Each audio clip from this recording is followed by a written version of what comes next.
Oh, hi.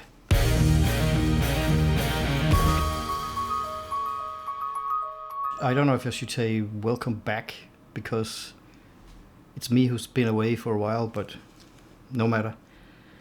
I've decided to make a short video about this little camera.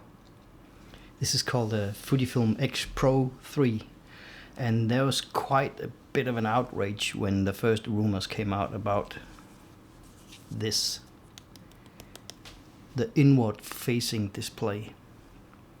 Somebody really went all out, made videos about how this was a design error.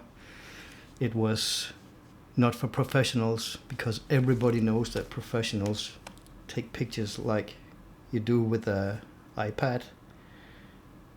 No, not really. But anyway, there was some sort of an outrage just on the idea of what this actually was. And now later, when people actually tried it, the whole outrage seemed to calm down a bit. But I noticed there was one thing that nobody really noticed. A thing that I really noticed, because I'm a left eye shooter. So when I do this, my nose sits flat on the rear display. So whenever I'm using the screen for anything, it is greased up by nosy sweat or cheek or whatever.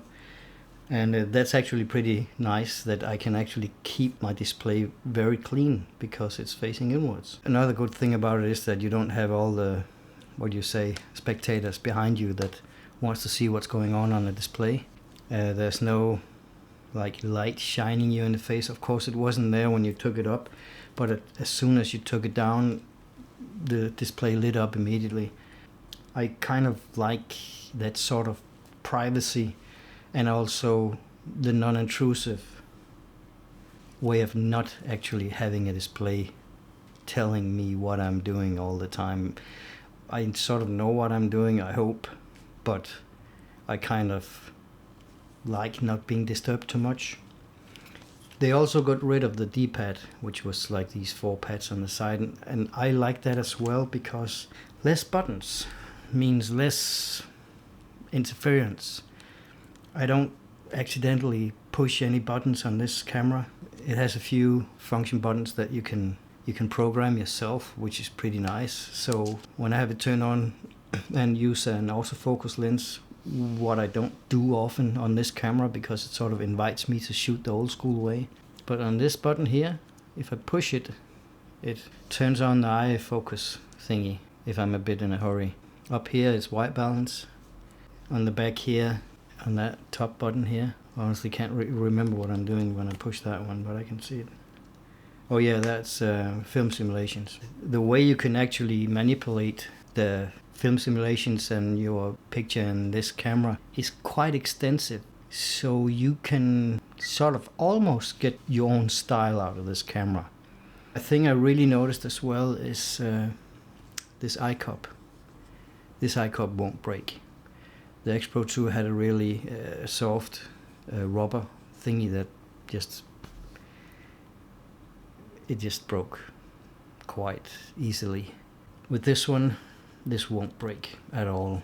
My Q menu, I only have 4 menu items. I don't know if you can see it here. I don't use a lot of stuff. I just set the camera and go.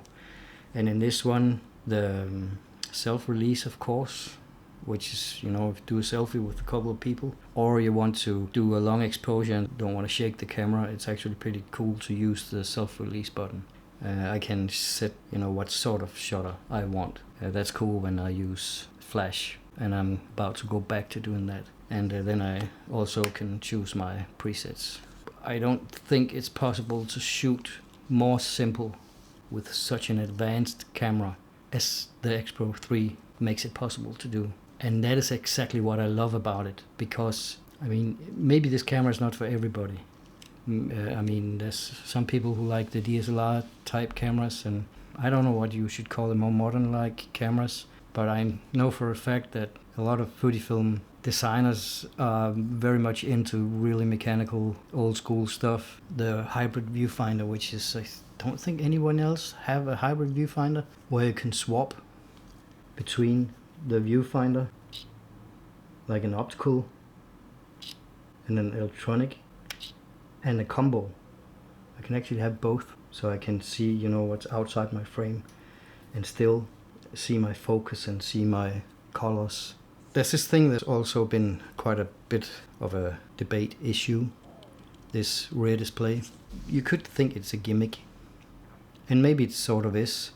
It shows me what ISO setting I have, it shows my white balance, it shows what film simulation I'm using. So it's actually pretty useful. I can just pick up the camera and shoot, like I do with an old analog camera where I push the cardboard on the behind so I remember what film I put in it.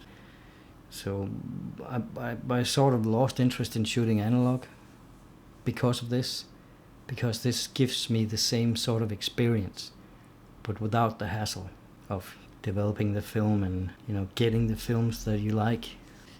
The experience of shooting back in the day was simple, but also not easy. This of course makes it much easier because you can just see what you get, but it gives me the same sort of experience. That's why I've lost interest now in analog cameras. I don't have a use for an analog camera anymore because I have this, and this is why I like this. And maybe it's not for you, you know, everything is not all about you or me all the time. We just have to find out when and why and how we fit in. And if something is not made to our pleasure, then it's not for us. But luckily this one is for me. And for a lot of other people. And if you want to find out if you should throw a lot of money after it, because it's not a cheap camera, and the hybrid viewfinder is a bit to blame for that, because it's not cheap to make. If you're thinking about getting this, I would highly suggest, as I do with anything, rent it or borrow it for a weekend. Shoot. And then find out. Everything is just on another level. The rear display is a much higher resolution, so you can actually check if your images are sharp or clear. It is super functional, and it's fast, and it focuses well and quickly. I wish I have some thing about it I didn't like, you know, but of course everything is a compromise. If you put your screen down like this, you will have a hard time getting on a tripod, because this will get in the way. Of course it will, but then I'll just use it here or put my eye to the viewfinder. Yeah. And I like this titanium, clear titanium. I really like it. You could get it in Durablack and in some graphite, I think. I'm not completely sure, but you can check it out on Fujifilm's website. But anyway, that was it for me. Good to be back, sort of, I think.